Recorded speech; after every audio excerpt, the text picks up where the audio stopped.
चलिए देखते हैं जियोग्राफी के एनसीईआरटी क्लास 11 के 5 चैप्टर है। चैप्टर के नाम है भू आकृतिक प्रक्रियाएं के बारे में देखते हैं। तो पृथ्वी की उत्पत्ति कैसे हुई और इसकी प्रॉपर्टी एवं अन्य आंतरिक संरचनाओं का क्रम विकास कैसे हुआ, भू प्रॉपर्टी प्लेट्स का संचलन किस प्रकार हुआ एवं कैसे हो रहा है, भूकंप ज्वालामुखी के प्रकार एवं भू प्रॉपर्टी को निर्मित करने वाले शैलों अवर खनिजों के विषय में सूचनाओं की जानकारी के पश्चात अब हम जिस धरातल पर रहते हैं उसके विषय में भी विस्तार से जानने का प्रयास करेंगे और हम इस प्रश्न के भी साथ प्रारंभ करेंगे कि धरातल असमतल क्यों है।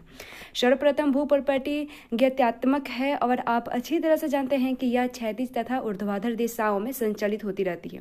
निश्चित तौर पर यह भूतकाल में वर्तमान गति की अपेक्षा थोड़ी तीव्रतर संचालित होती रहती है। भू प्रॉपर्टी का निर्माण करने वाले पृथ्वी के भीतर सक्रिय आंतरिक बलों में पाए जाने वाले अंतर ही पृथ्वी के बाह्य स्तर में अंतर के लिए उत्तरदायी है और मूलतः धरातल सूर्य से प्राप्त ऊर्जा द्वारा प्रेरित बाह्य बलों से अनवरत प्रभावित होता रहता है और निश्चित रूप से आंतरिक बल अभी भी सक्रिय है, यद्यपि उनकी तीव्रता में अंतर है। इसका तात्पर्य यह है कि धरातल पृथ्वी मंडल के अंतर्गत उत्पन्न हुए बाह्य बलों एवं पृथ्वी के अंदर उद्भूत आंतरिक बलों से अनवरत प्रभावित होता है और यह सर्वदा परिवर्तनशील है और बाह्य बलों को बहिर्जनित तथा आंतरिक बलों को अंतर्जनित बल कहते हैं और बहिर्जनित बलों की क्रियाओं का परिणाम होता है उभरी हुई भू आकृतियों का विघर्षण तथा वेशिन या निम्न या क्षेत्रों या गर्तों का भराव होता है और धरातल पर अपर्दन के माध्यम से उच्चवाच्य के माध्य अंतर के कम होने को तल संतुलन कहते हैं और अंतर्जनित शक्तियां निरंतर धरातल के भागों को ऊपर उठाती है या उनका निर्माण करती है तथा इस प्रकार बहिर्जनित प्रक्रियाएं उच्चवाच्य में भिन्नता को सम बराबर करने में असफल रहती है। एवं भिन्नता तब तक बनी रहती है जब तक बहिर्जनित एवं अंतर्जनित बलों के विरोधात्मक कार्य चलते रहते हैं और सामान्यतः अंतर्जनित बल मूल रूप से भू आकृतिक निर्माण करने वाले बल हैं तथा बहिर्जनित प्रक्रियाएं मुख्य रूप से भूमि भी घर्षण बल होती है। भूतल संवेदनशील है और मानव अपने निर्वाह के लिए इस पर निर्भर करता है तथा इसका व्यापक एवं घर्षण उपयोग करता है और लगभग सभी जीवों का धरातल के पर्यावरण के अनुवाहन में योगदान होता है और मनुष्यों ने संसाधनों का अत्यधिक दोहन किया है। हमें इसका उपयोग करना चाहिए किंतु भविष्य में जीवन निर्वाह के लिए इसकी पर्याप्त संभाव्यता को बचाए रखना चाहिए और धरातल के अधिकांश भाग को बहुत लंबी अवधि यानी सैकड़ों हजारों वर्षों में आकार प्राप्त हुआ है और तथा मानव द्वारा इसके उपयोग दुरुपयोग तथा कुप्रयोग के कारण इसकी संभाव्यता यानी विभव में बहुत तीव्र गति से हास्य हो रहा है। यदि उन प्रक्रियाओं जिन्होंने धरातल को विभिन्न आकार दिया है और अभी दे रहे हैं तथा उन पदार्थों की प्रकृति जिसने यह निर्मित है उसको समझ लिया जाए तो निश्चित रूप से मानव उपयोग जनित हानिकारक प्रभाव को कम करने एवं भविष्य के लिए इसके संरक्षण हेतु आवश्यक उपाय किए जा सकते हैं।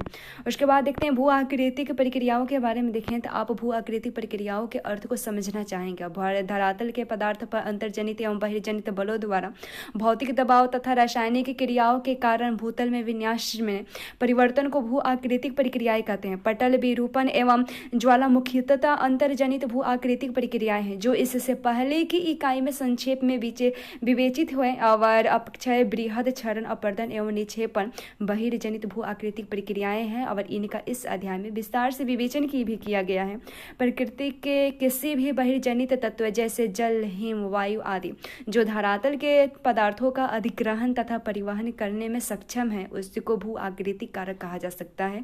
अब जब प्रकृति के ये तत्व ढाल प्रवणता के कारण गतिशील हो जाते हैं तो पदार्थों को हटाकर ढाल के सहारे ले जाए जाते हैं और निचले भागों में निक्षेपित कर देते हैं। अब भू आकृतिक प्रक्रियाएं तथा भू आकृतिक कारक विशेषकर बहिर्जनित को यदि स्पष्ट रूप से अलग अलग न कहा जाए तो उन्हें एक ही समझना होगा क्योंकि ये दोनों एक ही होते हैं और एक प्रक्रिया एक बल होता है जो धरातल के पदार्थों के साथ अनुप्रयोग होने पर प्रभावी हो जाता है और एक एक कारक एक गतिशील माध्यम जैसे प्रवाहित जल, हिमानी, हवा, लहरें एवं धाराएं आदि हैं, जो धरातल के पदार्थों को हटाया ले जाता तथा निक्षेपित करता है। और इस प्रकार प्रवाह युक्त जल, भूमिगत जल, हिमानी, हवा, लहरों, धाराओं आदि को भू आकृतिक कारक कहा जाता है।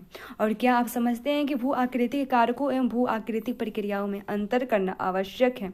गुरुत्वाकर्षण ढाल के सहारे सभी गतिशील पदार्थों को सक्रिय बनाने वाली दिशात्मक बल होने के साथ साथ धरातल के पदार्थ पर दबाव डालता है। और अप्रत्यक्ष गुरुत्वाकर्षण प्रति बल लहरों एवं ज्वार भट्टा जनित धाराओं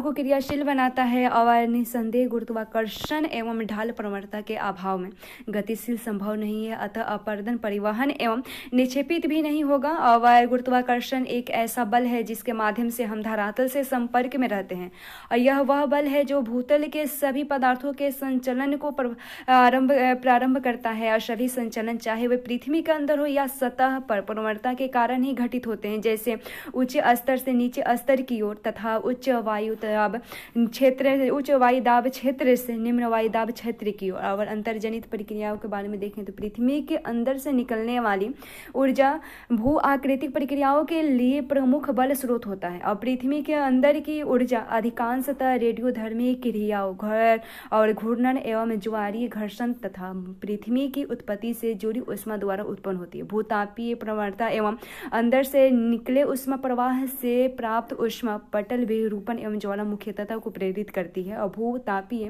प्रवणता एवं अंदर के ऊष्मा प्रवाह भूप्रपटी की मोटाई एवं दृढ़ता में अंतर के कारण अंतर्जनित बलों के कार्य सामान्य नहीं होते हैं, अतः विवर्तनिक द्वारा नियंत्रित मूल भूप्रपटी की सतह असमतल होती है। और पटल विरूपण देखें तो सभी प्रक्रियाएं जो भूप्रपटी को संचालित, उत्थापित तथा निर्मित करती है, पटल विरूपण के अंतर्गत आती है। और इसमें निम्नलिखित सम्मिलित है, जैसे पहला है छेदन वलयन के माध्यम से पर्वत निर्माण तथा भूप्रपटी की लंबी एवं संकीर्ण पट्टियों को प्रभावित करने वाली पर्वतीय प्रक्रियाएं। दूसरा है धरातल के बड़े भाग के उत्थापन पर या विकृति में संलग्न महाद्वीपीय रचना संबंधी प्रक्रियाएं। तीसरा है अपेक्षाकृत छोटे स्थानीय संचलन के कारण उत्पन्न भूकंप। और चौथा है भूप्रपटी प्लेट के क्षैतिज संचलन करने में प्लेट विवर्तनिक की भूमिका। प्लेट विवर्तनिक या परिवर्तनीय की प्रक्रिया में भूप्रपटी वलयन के रूप में तीक्ष्णता से विकृत हो जाती है। महाद्वीपीय रचना के कारण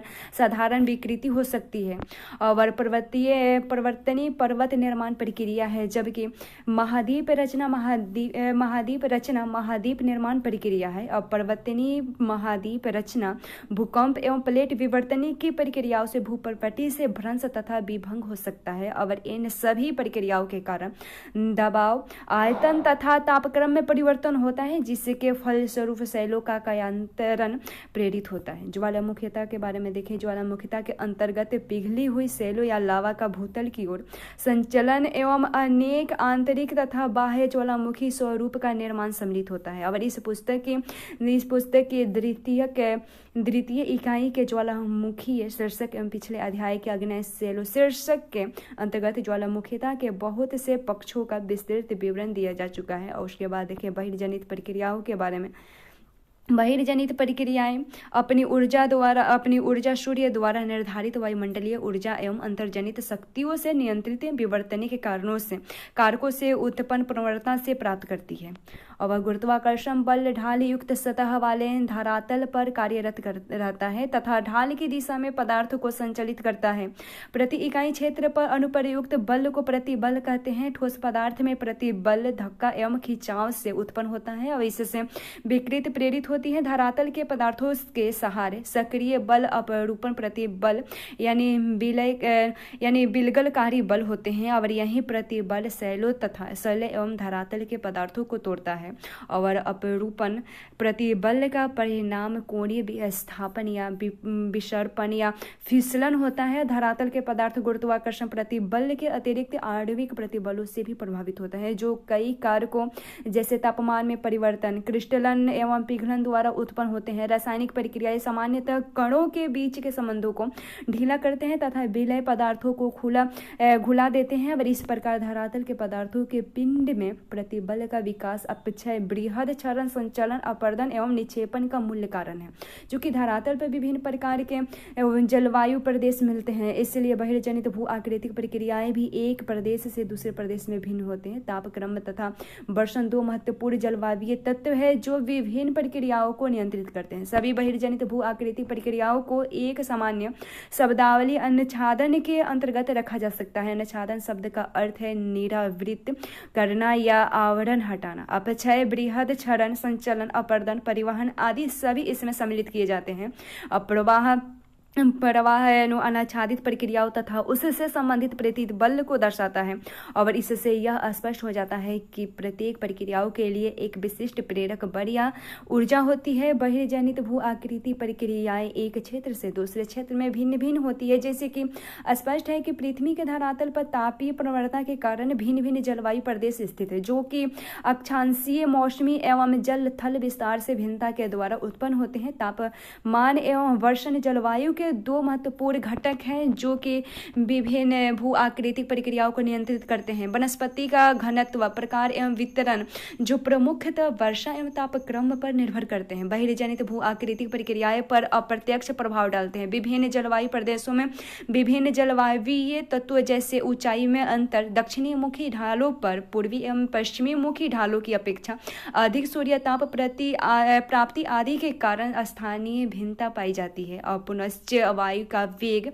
एवं दिशा, वर्षण की मात्रा एवं प्रकार, इसकी गहनता, वर्षण एवं वाष्पीकरण में संबंध, तापक्रम की दैनिक श्रेणी, हिमकरण एवं पिघलन की आवृत्ति, तुषार व्यापन की गहराई इत्यादि में अंतर के कारण किसी भी जलवायु प्रदेश में अंदर भू आकृति प्रक्रियाएं भिन्न भिन्न होती है।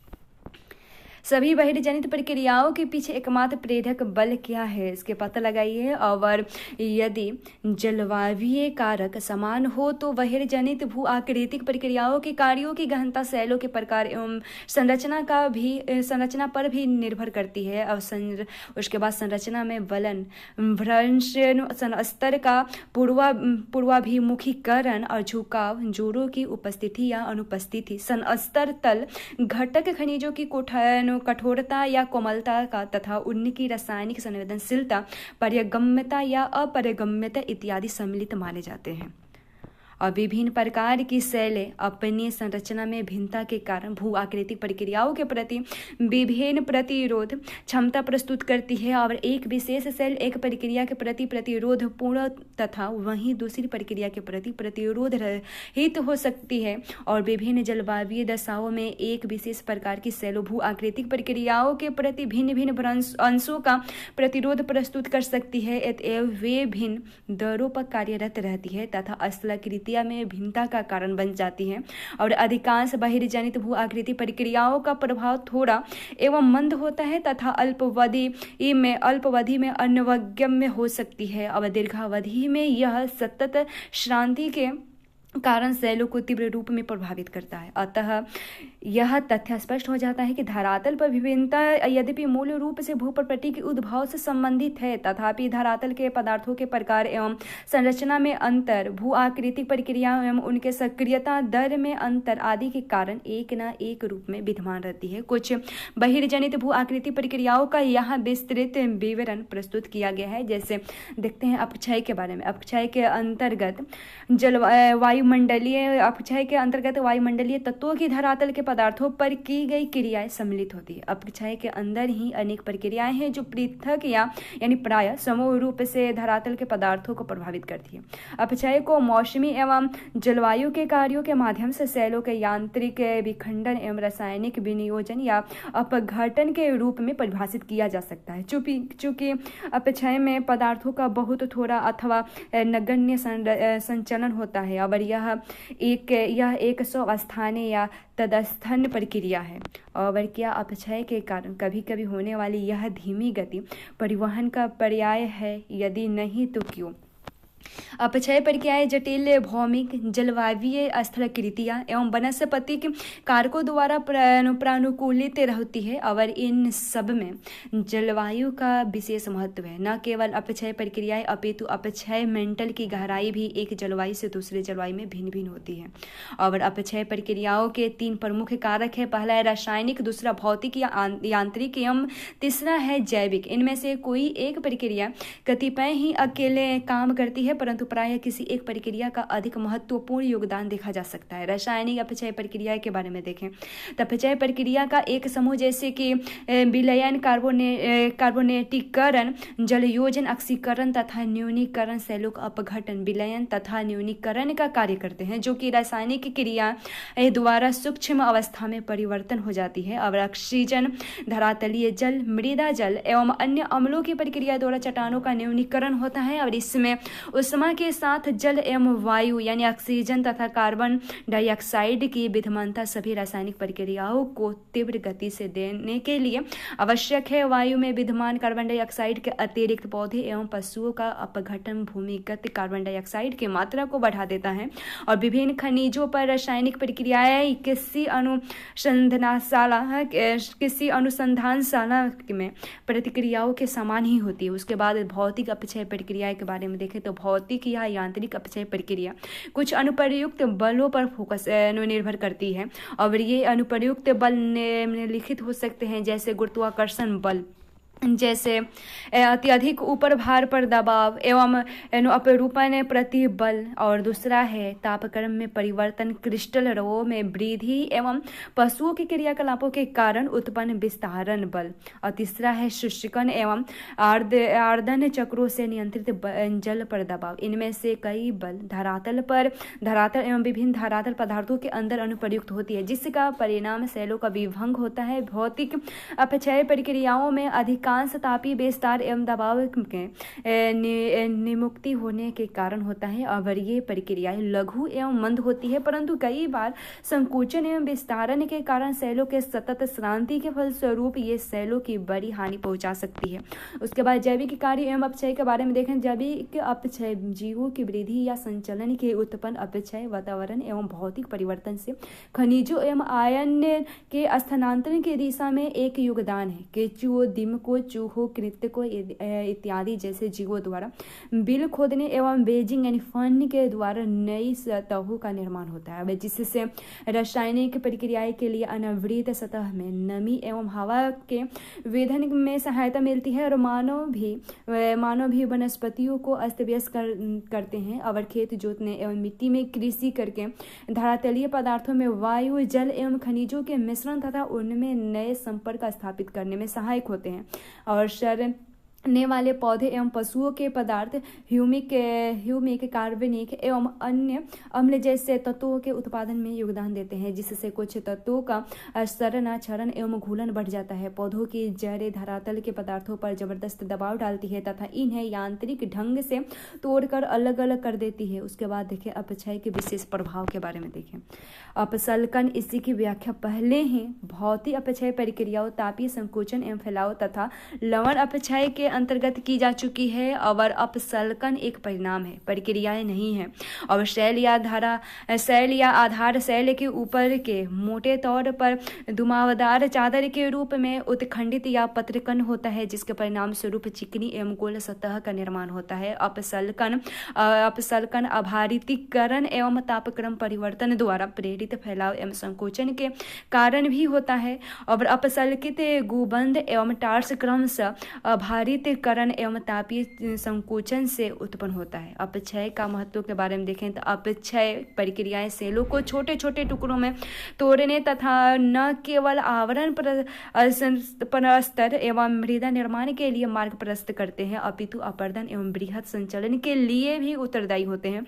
जैव मात्रा एवं जैव विविधता प्रमुखतः वनों यानी वनस्पतियों की देन है तथा वन अपक्षयी परिवार की गहराई पर निर्भर करता है। यदि सेलों का अपक्षय न हो तो अपर्दन का कोई महत्व नहीं होता। इसका अर्थ यह है कि अपक्षय बृहद क्षरण, अपर्दन, उच्चत्व के लघुकरण में सहायक होते हैं और एवं स्थलाकृति या पर्दन का परिणाम है। शैलों का अपक्षय एवं निक्षेपण राष्ट्रीय अर्थव्यवस्था के लिए अति महत्वपूर्ण है, क्योंकि मूल्यवान खनिजों जैसे लोहा, मैग्नीज, एल्युमिनियम, तांबा के अयस्कों के समृद्धिकरण एवं संकेंद्रण में यह सहायक होते हैं।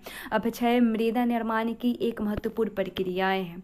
जब शैलों का अपक्षय होता है तो कुछ पदार्थ भूमिगत जल द्वारा रासायनिक तथा भौतिक निक्षालन के माध्यम से स्थानांतरित हो जाते हैं तथा शैल बहुमूल्य पदार्थों का संकेंद्र हो जाता है, और इस प्रकार के अपक्षय के हुए बिना बहुमूल्य पदार्थ का संकेंद्रण अपर्याप्त होगा तथा आर्थिक दृष्टि से उनका दोहन, प्रक्रम तथा शोधन के लिए व्यवहार्य नहीं होगा। इसकी समृद्धिकरण, इसे ही समृद्धिकरण कहते हैं। उसके बाद देखें बृहद संचलन के बारे में। बृहद संचलन के बारे में देखें तो बृहद संचलन के अंतर्गत वे सभी संचलन आते हैं जिनमें शैलों का बृहद मलबा गुरुत्वाकर्षण के सीधे प्रवाह के कारण ढाल के अनुरूप स्थानांतरित होता है। इसका तात्पर्य यह है कि वायु, जल, हिम ही अपने साथ एक स्थान से दूसरे स्थान पर मलबा नहीं ढोते, अपितु मलबा भी अपने साथ वायु, जल या हिम ले जाते हैं। बृहद मलबे की संचलन गति मंद से तीव्र हो सकती है, जिसके फलस्वरूप पदार्थों के छिछले से गहरे स्तर स्तंभ प्रभावित होते हैं, जिनके अंतर्गत विसर्पण, बहाव, स्खलन एवं पतन सम्मिलित होते हैं। गुरुत्वाकर्षण बल आधार शैलों एवं अपक्षय से पैदा सभी पदार्थों पर अपना प्रभाव डालता है। यद्यपि बृहद संचलन के लिए अपक्षय अनिवार्य नहीं है, परंतु यह इसे बढ़ावा देता है। बृहद संचलन अपक्षयी ढालों पर अनुपक्षीय पदार्थों की अपेक्षा बहुत अधिक सक्रिय होता है। बृहद संचलन में गुरुत्वाकर्षण शक्ति सहायक होती है तथा कोई भी भू आकृति के कारक जैसे प्रवाहित जल, हिमानी वायु, लहर एवं धाराएं बृहद संचलन की प्रक्रियाएं में सीधे रूप से सम्मिलित नहीं होते हैं। इसका अर्थ यह है कि बृहद संचलन अपर्दन के अंदर नहीं आता। यद्यपि पदार्थ का संचलन यानी गुरुत्वाकर्षण की सहायता से एक स्थान से दूसरे स्थान को होता रहता है और ढाल पर पदार्थ बाधक बलों के प्रति अपना प्रतिरोध प्रस्तुत करते हैं एवं सभी असफल होते हैं। जब बल पदार्थों के अपरूपण प्रतिरोध से महांतर होते हैं और असंबद्ध कमजोर पदार्थ छिछले सनस्तर वाली शैल, भ्रंश, तीव्रता से झुके हुए सनस्तर, खरे, भृंगु एवं तीव्र ढाल, पर्याप्त वर्षा, मूसलाधार वर्षा तथा वनस्पति का अभाव बृहद संचलन में सहायक होते हैं। बृहद संचलन की सक्रियता के कई कारण होते हैं। वे इस प्रकार है, जैसे पहला है प्राकृतिक एवं कृत्रिम साधनों द्वारा ऊपर के पदार्थों के टिकने के आधार पर हटाना। दूसरा है ढालों की प्रवणता एवं ऊंचाई में वृद्धि। तीसरा है पदार्थ के प्राकृतिक अथवा कृत्रिम भराव के कारण उत्पन्न अतिभार। चौथा है अत्यधिक वर्षा, संतृप्ति एवं ढाल के पदार्थों के स्नेहन द्वारा उत्पन्न अतिभार। और पांचवा है मूल ढाल की सतह पर से पदार्थ या भार का हटाना। छठा है भूकंप आना। सातवां है विस्फोट या मशीनों का कंपन। आठवां है अत्यधिक प्राकृतिक रिसाव। और नौवां है झीलों, जलाशयों एवं नदियों से भारी मात्रा में जल निष्कासन एवं परिणाम स्वरूप ढालों एवं नदियों तटों के नीचे से जल का मंद गति से बहाव। 10वां है प्राकृतिक वनस्पति का अंधाधुंध विनाश। संचलन के निम्नलिखित 3 रूप होते हैं, जैसे पहले अनुप्रस्थ विस्थापन यानी तुषार वृद्धि या अन्य कारणों से मृदा का अनुप्रस्थ विस्थापन। तीसरा है प्रवाह एवं दूसरा है प्रवाह एवं तीसरा है स्खलन। भूस्खलन के बारे में थोड़ा देख लें तो भूस्खलन अपेक्षाकृत तीव्र एवं अगम्य संचलन है, जिसमें अस्खलित होने वाले पदार्थ अपेक्षातया शुष्क होते हैं। और उसके बाद असंलग्न बृहद का आकार एवं आकृति शैलों में अनिरंतरता की प्रकृति, क्षरण का अंश तथा ढाल की ज्यामिति पर निर्भर करते हैं। और इस वेग में पदार्थ के संचलन के प्रकार के आधार पर वर्ग में कई प्रकार के अस्खलन पहचाने जा सकते हैं। ढाल जिस पर संचलन होता है उसके संदर्भ में पश्चिम आवर्तन के साथ शैल मलबा की एक या कई इकाइयों के फिसलन को अवसर्पण कहते हैं। और पृथ्वी के पिंड के पश्च आवर्तन के बिना मलबा एक तीव्र ढोलन या अस्खलन मलबा स्खलन कहलाता है। मलबा स्खलन में खरे या प्रलंबी फलक से मिट्टी मलबा या प्रायः स्वतंत्र पतन होता है। सनस्तर, जोड़ा या भ्रंश के नीचे पृथक शैल बृहद के अस्खलन की शैलों से स्खलन की शैल स्खलन कहलाते हैं और तीव्र ढालों पर शैल स्खलन बहुत तीव्र एवं विध्वंसक होता है। जैसे चित्र 5.3 में तीव्र ढाल पर भूस्खलन की खरोच दर्शाया गया है। यहाँ पे ये चित्र है भारत नेपाल सीमा उत्तर प्रदेश में सरदा नदी के निकट शिवालिक हिमालय और श्रृंखलाओं में भूस्खलन इस कार के दिखाया गया है। और उसके बाद तीव्र नती सनस्तर तल जैसे निरंतरताओं के सहारे स्खलन एक समतलीय ताप के रूप में घटित होता है, अनुपात के रूप में घटित होता है। किसी तीव्र ढाल के सहारे शैल खंडों का ढाल से दूरी रखते हुए स्वतंत्र रूप से गिरना शैल पतन कहलाता है। और शैल पतन शैलों के फलक के उथले सनस्तर से होता है, जो कि इस शैल स्खलन यानी जिसमें से पदार्थ पर्याप्त गहराई तक प्रवाहित होता है उससे अलग करता है।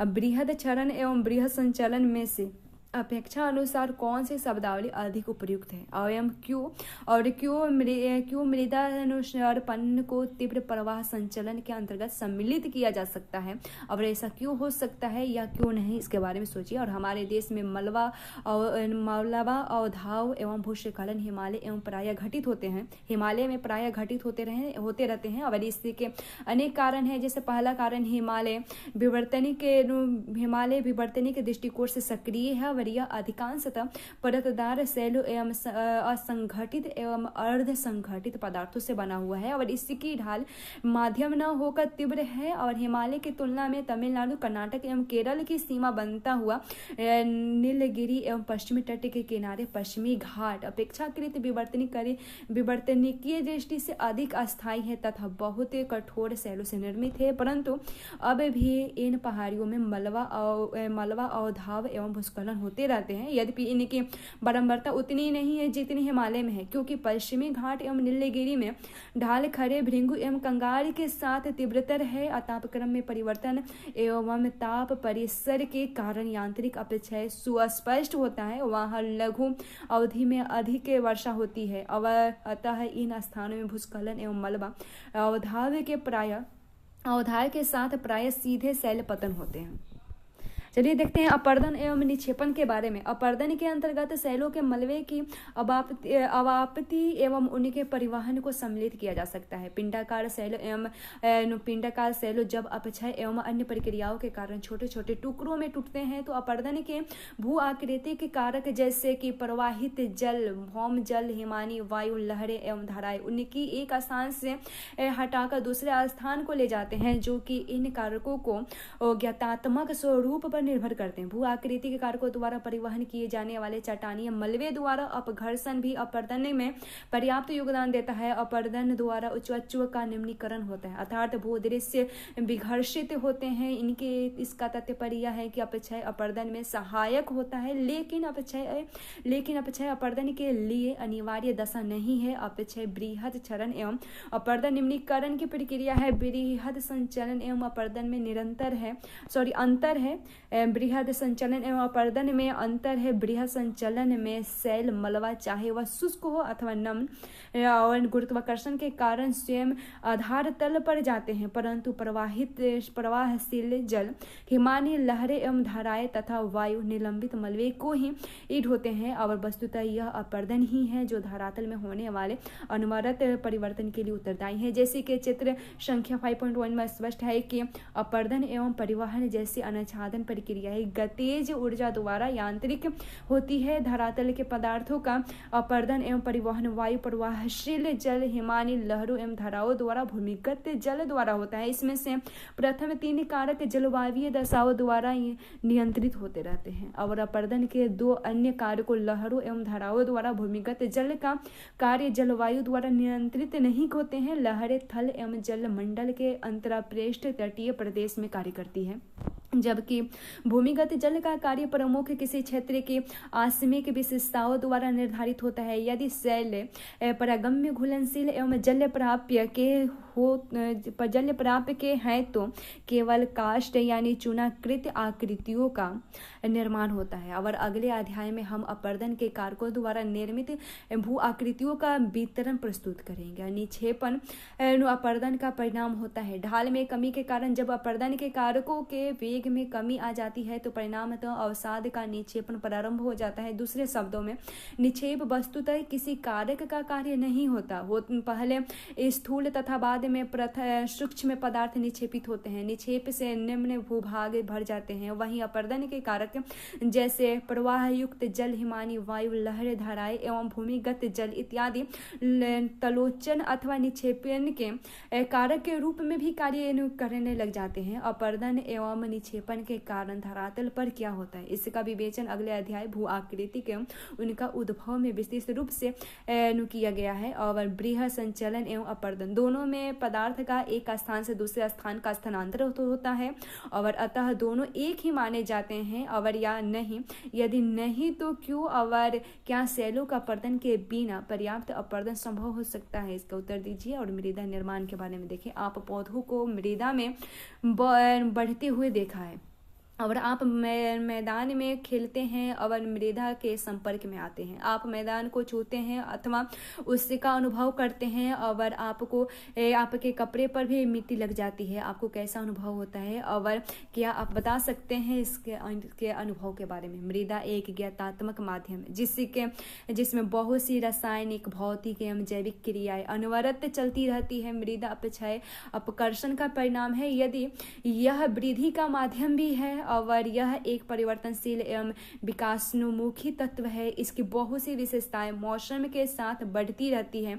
यह वैकल्पिक रूप से ठंडी और गर्म या शुष्क एवं आर्द्र हो सकती है। यदि मृदा बहुत अधिक ठंडी या बहुत अधिक शुष्क होती है तो जैविक क्रिया मंद या बंद हो जाती है। यदि इसमें पत्तियां गिरती है या घासें सूख जाती है तो जैव पदार्थ बढ़ जाते हैं। मृदा निर्माण की प्रक्रियाएं देखें तो मृदा निर्माण का मृदा जनन सर्वप्रथम अपक्षय पर निर्भर करता है। यह अपक्षयी परिवार यानी अपक्षयी पदार्थ की गहराई ही मृदा निर्माण का मूल निवेश होता है। अब सर्वप्रथम अपक्षयित परिवार या लाए गए पदार्थ के निक्षेप बैक्टीरिया या अन्य निकृष्ट पौधे जैसे काई एवं लाइकेन द्वारा उपनिवेशित किए जाते हैं। परिवार एवं निक्षेप के अंदर कई गौण जीव भी आश्रय प्राप्त कर लेते हैं। जीव एवं पौधे के मृत अवशेष ह्यूमस के एकत्रीकरण में सहायक होते हैं और प्रारंभ में गौण घास एवं फर्न की वृद्धि हो सकती है। बाद में पक्षी एवं वायु द्वारा लाए गए बीजों से वृक्ष एवं झाड़ियों में वृद्धि होने लगती है। पौधे की जड़ें नीचे तक घुस जाती है और बिल बनाने लगती है और उसके बाद जानवर कणों को ऊपर लाते हैं। उसके बाद जिससे पदार्थ का पुंज यानी अंबार छिद्रमय एवं स्पंज की तरह ही हो जाती है और इस प्रकार जल धारण करने की क्षमता, वायु में प्रवेश आदि के कारण अंततः परिपक्व खनिज एवं जीव उत्पाद युक्त मृदा के निर्माण होते हैं। क्या बता सकते हैं कि क्या अपर्दन मिट्टी के निर्माण के लिए पूर्ण रूप से उत्तरदायी है? यदि नहीं तो क्यों? उसके बाद पेडोलॉजी मृदा विज्ञान है और एक पेडोलॉजिस्ट एक मृदा विज्ञान होता है। देखते हैं मृदा निर्माण के कारक के बारे में। देखें, मृदा निर्माण 5 मूल कारकों द्वारा नियंत्रित होते हैं। ये कारक है मूल पदार्थ यानी शैल, स्थलाकृतियाँ और जलवायु, जैविक क्रियाएं एवं समय। और उसके बाद वस्तुतः मृदा निर्माण का संयुक्त रूप से कार्यरत रहते हैं एवं एक दूसरे के कार्य को प्रभावित भी करते हैं। इसका संक्षिप्त विवरण अधोलिखित है। और उसके बाद जलवायु के बारे में थोड़ा देख लें। जलवायु मृदा निर्माण के एक महत्वपूर्ण सक्रिय कारक है। मृदा के विकास में संलग्न जलवायवीय तत्वों में प्रमुख है जैसे प्रवणता, वर्षा एवं वाष्पीकरण की बारंबारता एवं अवधि तथा आर्द्र। दूसरा है तापक्रम में मौसमी एवं दैनिक भिन्नता। उसके बाद देखिए मूल पदार्थ शैल के बारे में। मृदा निर्माण में मूल शैल एक निष्क्रिय नियंत्रण कारक है। मृदा शैल कोई भी शव स्थान या उसी स्थान पर अपक्षयित शैल, मलबा यानी अवशिष्ट मृदा या लाए गए निक्षेपित यानी परिवहन वहनकृत मृदा हो सकती है। और मृदा निर्माण गठन यानी मलबा के आकार, संरचना यानी एकल या पृथक कणों, मलबा के कणों का विन्यास तथा शैल निक्षेप के खनिज एवं रासायनिक संयोजन पर निर्भर करता है। मूल पदार्थ के अंतर्गत अपक्षय की प्रकृति एवं उसकी दर अथवा आवरण की गहराई या मोटाई प्रमुख विचारणीय तत्व होते हैं। समान आधार शैल पर मृदाओं में अंतर हो सकता है तथा असमान आधार पर समान मृदाएं मिल सकती है, परंतु जब मृदा बहुत न्यूनतम तथा पर्याप्त परिपक्व नहीं होते हैं तो मृदाओं एवं मूल शैलों के प्रकार में घनिष्ठ संबंध होता है। कुछ चूना क्षेत्रों में भी है, चूना क्षेत्रों में भी जहाँ अपक्षय प्रक्रियाएं विशिष्ट एवं विचित्र होते हैं और उसके बाद मिट्टियां मूल शैल से स्पष्ट संबंध दर्शाती है। उसके बाद स्थलाकृतियां और उच्चवाच्यों के बारे में देखें तो मूल शैल की भांति स्थलाकृतियां भी एक दूसरा निष्क्रिय नियंत्रण के कारक है। स्थलाकृतियां मूल पदार्थ के अनुच्छादन अथवा अनावृत होने को सूर्य के किरणों के संबंध में प्रभावित होती है तथा स्थलाकृतियां धरातलीय एवं उप सतही प्रवाह की प्रक्रिया को मूल पदार्थ के संबंध में भी प्रभावित करती है। तीव्र ढालों पर मृदा छिछली तथा सपाट उच्च क्षेत्रों में गहरी या मोटी होती है। निम्न ढालों तथा जहां अपर्दन मंद तथा जल का परिश्रवण अच्छा रहता है मृदा निर्माण बहुत अनुकूल होता है। सपाट या समतल क्षेत्रों में चिक्का मिट्टी के मोटे स्तर का विकास हो सकता है तथा जैव पदार्थ के अच्छे एकत्रीकरण के साथ मिट्टी या मृदा का रंग भी गहरा काला यानी काला हो सकता है। उसके बाद जैविक क्रियाएं के बारे में देखें। वनस्पति आवरण एक जीव जो मूल पदार्थों का प्रारंभ तथा बाद में भी विद्यमान रहते हैं और मृदा में जैव पदार्थ नमी धारण की क्षमता तथा नाइट्रोजन इत्यादि जोड़ने में सहायक होते हैं। मृत पौधे मृदा को सूक्ष्म विभाजित जैव पदार्थ ह्यूमस प्रदान करते हैं। कुछ जैविक अम्ल जो ह्यूमस बनाने की अवधि में निर्मित होते हैं मृदा के मूल पदार्थ के खनिजों के विनियोजन में सहायक होते हैं। और बैक्टीरियल कार्य की गहनता ठंडी एवं गर्म जलवायु की मिट्टियों में अंतर को दर्शाती है। और ठंडी जलवायु में ह्यूमस एकत्रित हो जाते हैं और क्योंकि यहाँ बैक्टीरियल वृद्धि धीमी होती है।